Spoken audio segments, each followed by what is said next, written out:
ईश्वर को मानने वाले अनेकों हैं, लेकिन मानने के अलग अलग तरीके हैं। कोई कहता ईश्वर साकार है और कोई कहता ईश्वर बोलो, तीसरे कहते बेकार है ही नहीं। ऐसे भी हैं।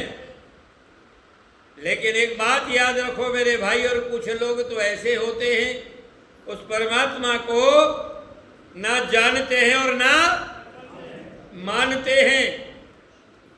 कुछ ऐसे हैं जो मानते हैं पर जानते नहीं हैं। याद रखो, पहले जानो और फिर अगर आपने बिना जाने हुए मान लिया तो दुखदाई होगा। बिजली का तार पड़ा हुआ है और आपको ज्ञान नहीं है, बिना जाने अगर छू लिया तो राम नाम। और अगर आपकी जानकारी हुई और आपने उस तरह से उसको पकड़ा जो तरीका है इलेक्ट्रिक वालों का, तो आपको कुछ। इसलिए याद रखो, संसार में ईश्वर निराकार ही है। परमात्मा निराकार ही है, वो साकार नहीं है। ध्यान देना, साकार वस्तु किसी समय में बनती है और किसी समय में नष्ट भी। बताओ, ईश्वर कभी नष्ट हुआ है क्या? इसलिए जब नष्ट नहीं हुआ तो बना भी नहीं है, और जो बना नहीं है तो नष्ट भी। अगली बात तर्क मेरा, अगर साकार वस्तु है तो वो आंखों से देखी क्यों बेटी? देखी जाती है ना, मैं आपको दिख रहा हूं ना। आंखों से देखी जाने वाली साकार वस्तु होती है। आंख नहीं हो तो क्यों जी? तो इसका मतलब अंधे के लिए ईश्वर नहीं है। बोलो, अगर साकार ईश्वर को मानोगे तो अंधा तो बेकार गया ना, उसके साथ तो अन्याय हो गया। अगर कहो कानों से सुनने का है तो बहरा है, उसके लिए तो ईश्वर बेकार हो गया ना। अगर आप कहो कि वो बोलने से ही मिलता है तो गूंगे के लिए नहीं रहा ना, तो इसका मतलब परमात्मा पक्षपाती हो गया। याद रखो, निराकार व्यक्ति गूंगे के लिए भी, बहरे के लिए भी, अंधे के लिए भी, लंगड़े के लिए भी एक जैसा है, कोई अंतर नहीं है। और तो मैं कह रहा हूं, तो आंखों से देखने वाली जो चीज होती है, ईश्वर कभी आंखों से देखने की वस्तु नहीं है। साकार वस्तु देखी जाती हैं और साकार वस्तुओं में विकार आता है।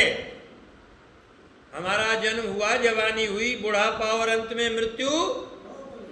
ये माइक लोहे का है, लेकिन एक दिन बाद जर्जर होकर के खत्म होगा कि नहीं? परमात्मा तो कभी ना पहले कभी खत्म हुआ क्या?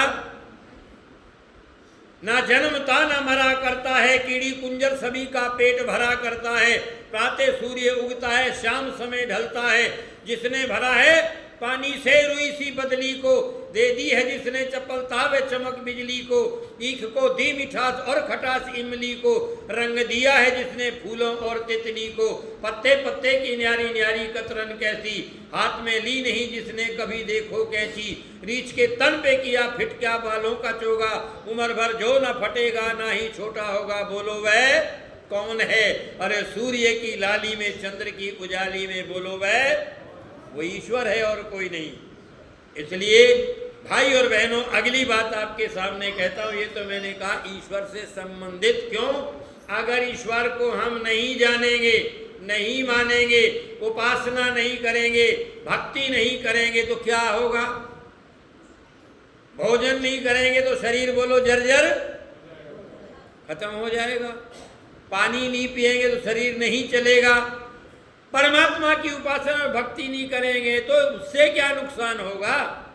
स्वामी दयानंद सरस्वती कहते हैं, ध्यान करना, नोट करना। जो दुनिया के लोग कहते हैं, आर्य समाज के लोग ईश्वर को मानते ही नहीं है, देवी देवताओं। स्वामी दयानंद लिखते हैं, जो ईश्वर की उपासना नहीं करता वो भवसागर में गोते खाता है।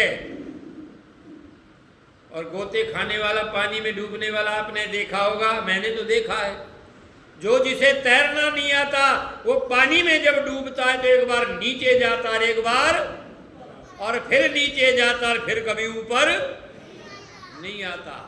कहते जो ईश्वर को जानकर ईश्वर की उपासना और भक्ति नहीं करता वो ऐसे ही डूबता है। और आगे लिखते स्वामी दयानंद, संसार में ईश्वर को उपासना ना करने वाला महा मूर्ख है।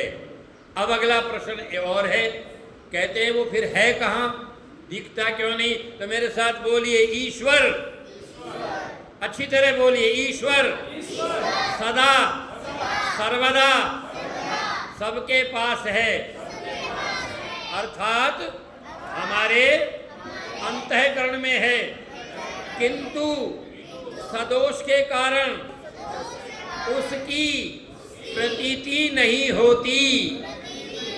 हमारे अंतःकरण में दोष है इसलिए वो दिखाई अनुभव नहीं होता। जैसे कांच के ऊपर मैल आ जाए तो उसमें भी हमारा चेहरा दिखाई, बहते चलते हुए पानी में भी हमारा प्रतिबिंब दिखाई नहीं देता। पानी के ऊपर काई आ जाए तो भी दिखाई नहीं देता। साफ सुथरा चमकता हुआ पानी हो तो उसमें हमारा चेहरा दिखाई, वो परमात्मा है। कौन कहता है कि उससे मुलाकात नहीं होती है? कौन कहता है कि उससे मुलाकात नहीं होती है? वो रोज मिलता है मगर बात, जिसे तू ढूंढता था आसमानों और जमीनों में, वो निकला तेरे जुल्मत खानाए दिल के मकीनों में। अरे जाहिर की आंख से ना तमाशा करे कोई, और देखना है तो दीदाए दिलवा करे कोई। जो तिलमाही तेल है क्यों चकमक में आग, तेरा प्रभु तुझमें बसे तू जाग सके तो। आइए अगली चर्चा आपके सामने जो मैं करने जा रहा हूं,